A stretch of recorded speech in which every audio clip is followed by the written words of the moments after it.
Moja kati ya jambo kubwa ambalo limetokea katika siku za hivi karibuni ni kuhusiana na dabi ya Kariakoo kuota mbawa, na sababu kila mtu ametoa kwa upande wake. Kuna mambo matano mchambuzi wa soka hapa Wahabi Limei tunazungumza kwa dakika chache mno. Tuende na jambo la kwanza ambalo sababu kubwa aliyotaja Simba ni kukiukwa kanuni sawa kama timu ngeni iliyopelekea kuhususia mchezo. Usahihi wa jambo lipoje kwao kwa Simba Sports? Tukianzia hapo. Ya kwa kanuni ambayo inaeleza kwamba timu ngeni siku moja kabla ya mchezo inapaswa kufanya mazoezi.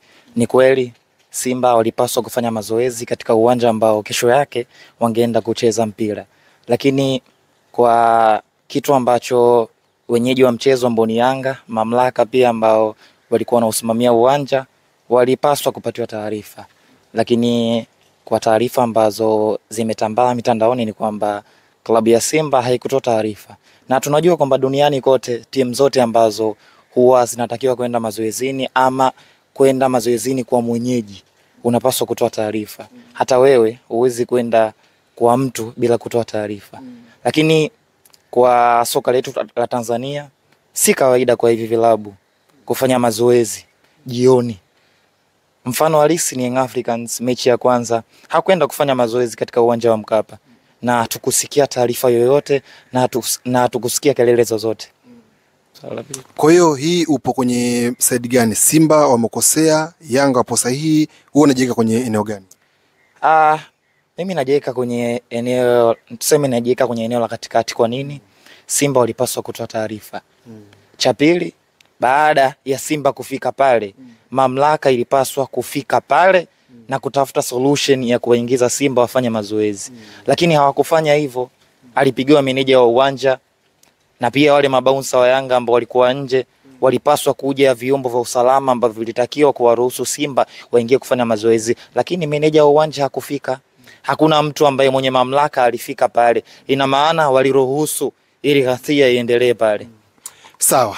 Mara baada ya kutokea hivyo, Young Africa nao waka respond kwa kuandika taarifa kwa umma kuwa mchezo uko pale pale licha ya Simba kufanya ambacho wamekifanya. Walienda mpaka kufanya kwenye warm up kwa maana ya mazoezi, ikiwa ni tofauti na taarifa ambayo bodi ya ligi walitoa mchezo huo kuhairishwa. Hii inatoa tafsiri gani kwa Young Africa dhidi ya mamlaka za soka ambazo zilitangaza mchezo huo umeahirishwa kwa siku husika? Young Africa walikaidi maelekezo ya mamlaka ya bodi ya ligi pamoja na ligi kuu pamoja na TFF. Wale ndo wasimamizi wa soka letu Tanzania. Pale ambapo wanapotoa taarifa na wewe timu yako inapokaidi, na maana kuna kitu ambacho unakitaka. Ina maana TFF na bodi ya ligi wanapaswa kulitizama hili. Wametoa taarifa kwamba mchezo haupo, na wanapaswa, kila timu inapaswa kutulia kusubiri tarehe mpya ambayo itapangwa. Lakini swali ambalo mimi ningekuwa najiuliza ni kwamba wakati Yanga anaingia uwanjani, mamlaka ya bodi ya ligi ilikuwa wapi? Kwa nini waliingia uwanjani, na kwa nini tiketi ziliendelea kukatwa wakati bodi ya ligi imetangaza kwamba mechi imeahirishwa? Hili ni swali la kujiuliza. TFF, bodi ya ligi, nguvu zao ziko wapi? Ina maana Yanga ni kubwa kuliko bodi ya ligi?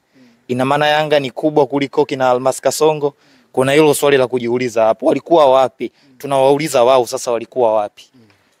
Ambalo swali la tatu linafuata ama linakuja kwenye muendelezo wa hiki ambacho Young Africa wamekitoa siku ya leo kuhusiana na mambo mengi wamezungumza kwenye mchezo huu, lakini moja kati ya sites kubwa ambazo wanazungumzia Yanga kutokuwa na imani na uendeshaji wa bodi ya ligi pamoja na TFF na baadhi ya viongozi wakiwa site akiwepo Almas Kasongo. Hii ambacho wamekianzika kitakuwa kina manufaa kwenye mpira wetu ama watauokoa mpira wetu kuhusiana na hiki ambacho tunaamini timu zinabebwa?